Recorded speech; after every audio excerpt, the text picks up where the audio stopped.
You were 8 years old, sitting in a classroom, when the teacher called you gifted. She said it loud enough for everyone to hear, and your parents beamed with pride. Your grandmother told everyone at church about your test scores. Your aunt compared you favorably to her own kids. Your teachers put you aside to say you're going places, and you believed them because why wouldn't you when everyone around you confirmed it? You're special, you're different, you're destined for greatness.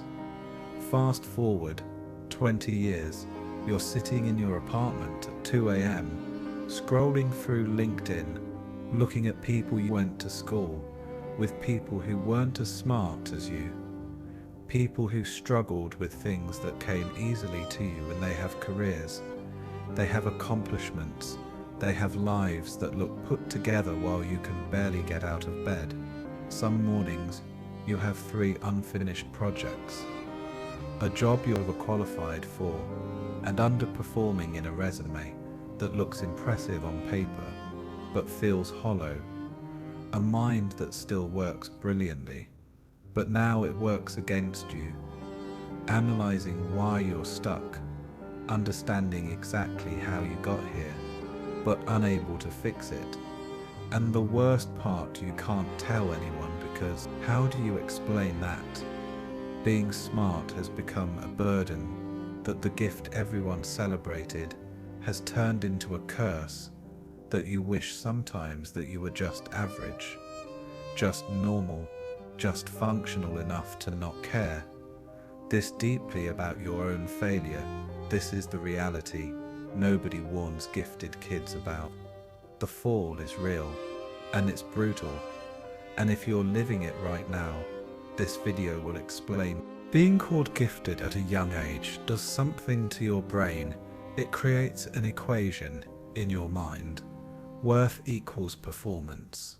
You learn early that love, attention, and validation come not from who you are, but from what you produce. Your value isn't inherent, it's conditional. And this conditioning, deep every A grade, brought praise, every clever comment, brought admiration, every achievement, confirmed the equation. You matter because you excel. And here's the trap. You start to believe that your worth expires the moment you stop being exceptional. Alex learned this at 9, when she got her first in math. Her mother's disappointment was subtle, but unmistakable. Not anger, just a quiet, "Oh, that's not like you." And in that moment, Alex understood that being herself wasn't enough. Being average, even in one subject, meant being less than what she was supposed to be. So she worked harder, not because she loved learning, but because she needed to maintain the identity everyone had given her. Gifted became her name, her role, her prison. Because if she wasn't gifted, then who was she? The problem with this is that it makes you terrified of trying anything where you might not immediately excel. Why start a project if it might not be brilliant? Why take a risk if it might reveal you're not that special? After all, better to not try than to try and prove everyone wrong about your potential. And this is how paralysis begins, not from laziness, but from the crushing weight of expectations you didn't ask for. You learnt to overthink everything, to analyze until action becomes impossible, to hold yourself to standards that aren't even human, because somewhere deep in your psyche, you still believe that anything less than extraordinary means you've wasted your gift. Here's the curse that comes with high intelligence. You see too much, you understand too much, and understanding becomes paralysis. Average people just do things, they don't spend hours analyzing whether it's worth doing. They don't deconstruct every decision into its philosophical implications. They just act, and often that action leads somewhere. But you can't just do something, you need to know why it matters. Where it leads, whether it's the optimal choice, whether it aligns with your values, whether it's worthy of your potential. And by the time you've finished analyzing, the opportunity has passed.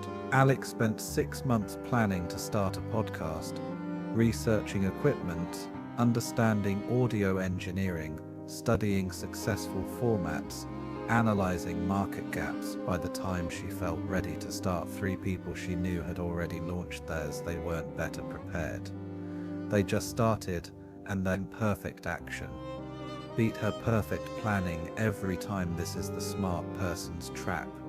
Your intelligence, which should be an advantage, becomes a handicap. You think so deeply that you can't move. You see all the ways something could fail. So you never begin. You understand the complexity of every choice, so you make no choice at all. And then you watch less intelligent people succeed. Not because they're better, but because they're willing to be imperfect, willing to look foolish, willing to fail. And here's the cruel irony: the more you understand about your own paralysis, the worse it gets. Because now you're analyzing your analysis. You're overthinking your overthinking. You're trapped in recursive loops of self-awareness that lead nowhere. And all of this brilliant mental activity produces 0 real-world results. So you feel both intellectually superior and practically useless, which is its own special kind of hell. The moment you realize you're not living up to your potential is the moment your entire identity shatters, because you didn't build your sense of self on who you are.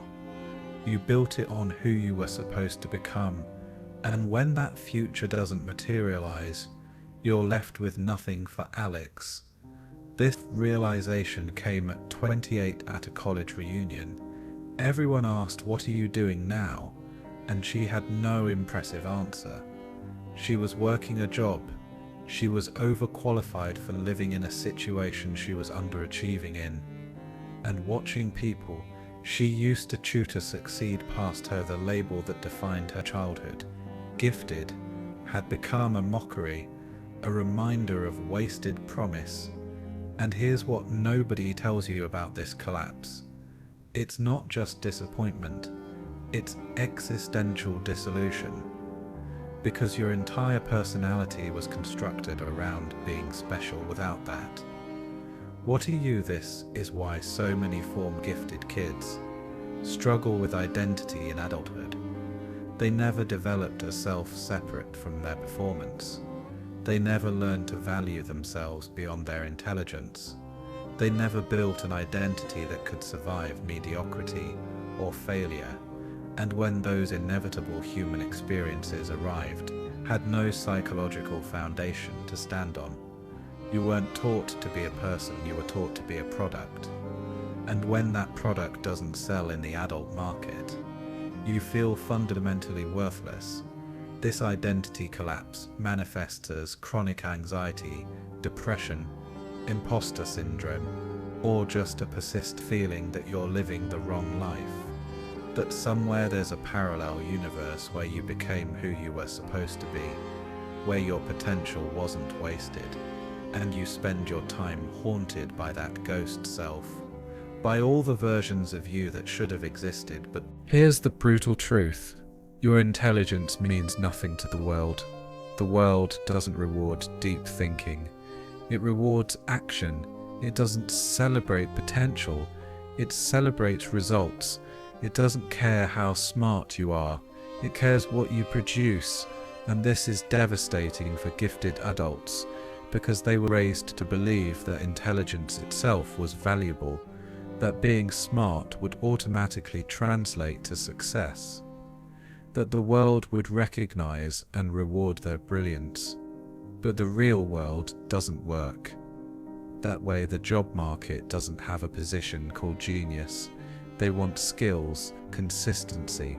They want someone who shows up and does the work, even if that work is mundane, even if it doesn't utilize your full capacity.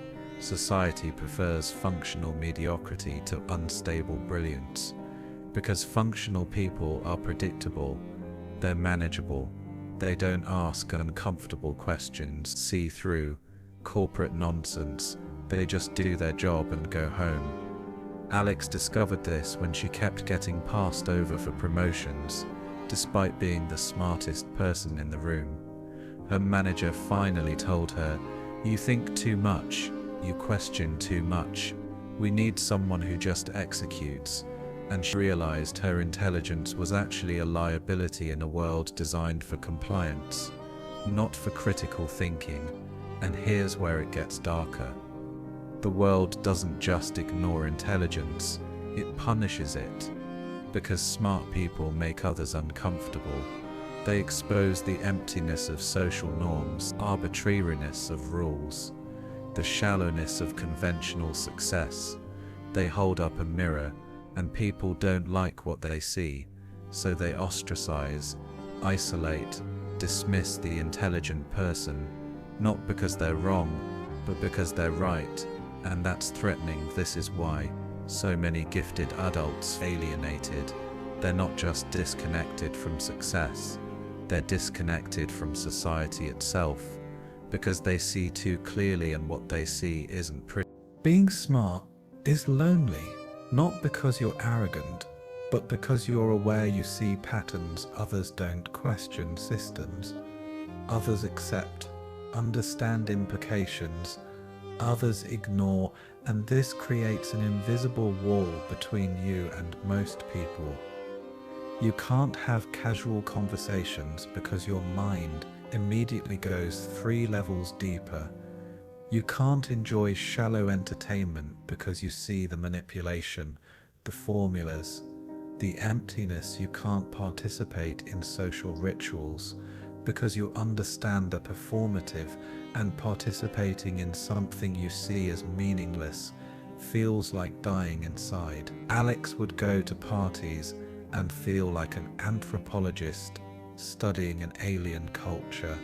Everyone seemed genuinely engaged in small talk, genuinely interested in superficial topics, genuinely satisfied with surface level connections, and she would think, what's wrong with me? Why can't I just be here? Problem wasn't her. It was that her awareness made unconscious participation impossible. She couldn't pretend, she couldn't unsee what she'd seen, couldn't unfeel the emptiness of most social interactions. And this awareness creates profound isolation, because to connect with others, you need shared reality. But your reality is different. You live in a world where you see the machinery behind the curtain, where you understand the game everyone's playing, where nothing feels simple or straightforward anymore, and most people don't want to acknowledge any of this. They want to keep playing the game, keep maintaining the illusions, keep living in comfortable ignorance. So when you speak your truth, when you share what you see, they respond with your overthinking, you're being negative. Why can't you just relax? And slowly, you learn to shut up, to keep your insights to yourself, to pretend you're simpler than you are, which is its own form of death. And the loneliness deepens, not just loneliness from others, but loneliness from yourself, because you've abandoned your own truth to fit in, and even that doesn't work, because they can sense something's off. They can tell you're different even when you're trying to hide. There's a special kind of torment reserved for people who know they're capable of more. It's not regular dissatisfaction. It's an existential hunger, a constant gnawing feeling that you're wasting your life, that every day you're not doing something extraordinary is a day you're betraying your potential. Schopenhauer called this the will, a blind, irrational drive that pushes us forward. But for gifted people, this will takes a distorted form. It becomes the will to prove you're special, the will to justify your existence through achievement, the will to create something that matters, because you can't bear the thought of being ordinary. Alex felt this every single day, an urgency that had no outlet, a pressure that had no release. She would wake up feeling like she was supposed to be doing something important, but didn't know what everything felt simultaneously urgent and meaningless: the drive. But no direction had the capacity, but no project had the potential, but no path. And this creates a special hell. You're too aware to be satisfied with ordinary life, too paralyzed to achieve extraordinary life, so you exist in limbo, doing nothing that satisfies the hunger, doing nothing that proves you're special. Watching your potential rot unused while the pressure builds, the will to be extraordinary becomes toxic, because it makes everything that isn't extraordinary feel like failure. You can't enjoy simple moments because they don't count toward greatness. You can't appreciate small wins because they're not big enough. You can't be present in your actual life because you're haunted by the life you should be living. And the cruel irony is that this hunger, this drive, this wills, is what prevents you from actually creating anything, because nothing you could do feels significant enough to bother starting.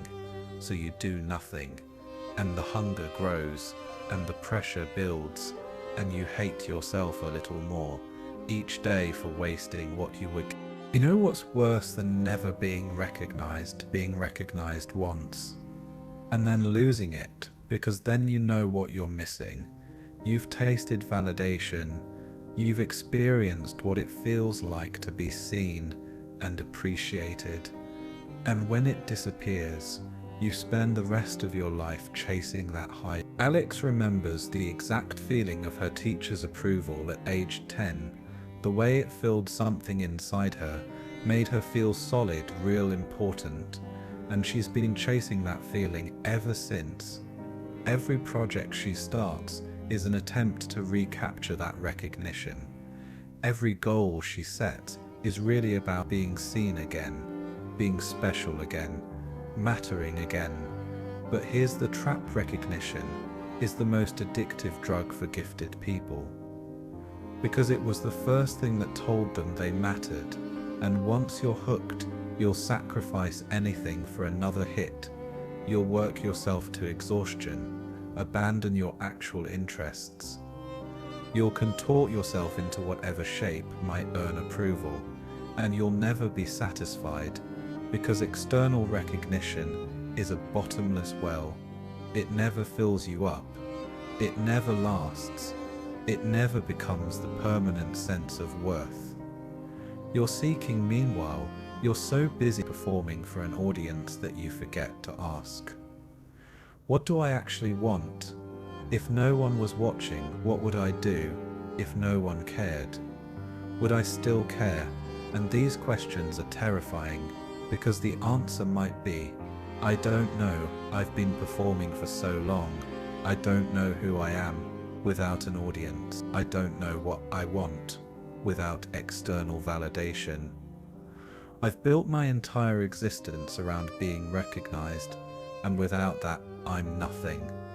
This is the recognition trap, and it keeps gifted adults stuck in a cycle of seeking approval, achieving it briefly, feeling empty, starting over, because the recognition they're really seeking can't come from outside, it has to come from within.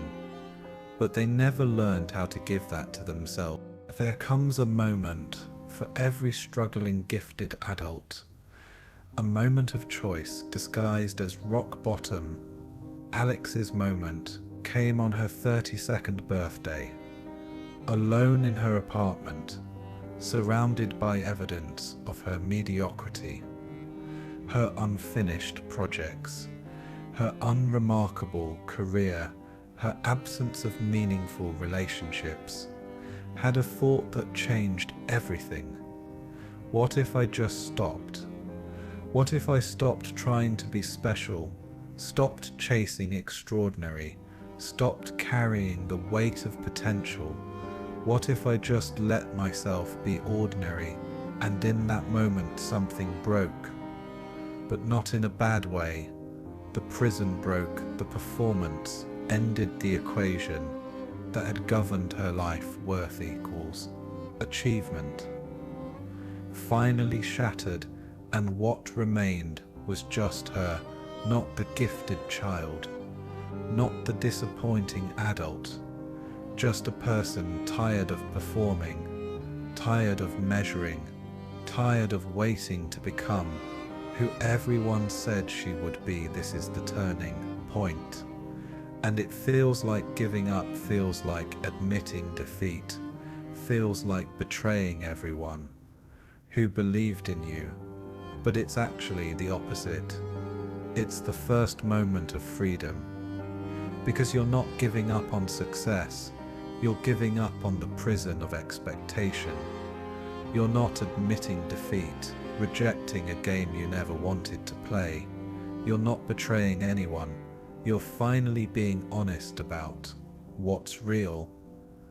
And from this ground zero, from this place of having nothing to prove, something new becomes possible.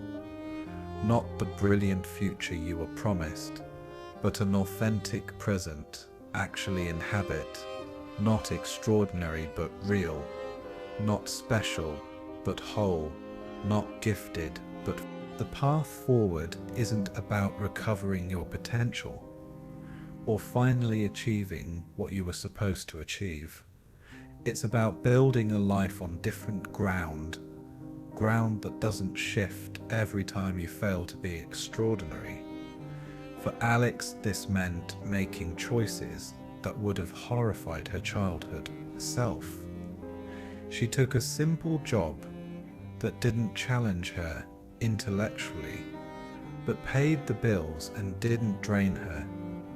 She stopped working on ambitious projects and started doing things just because they interested her.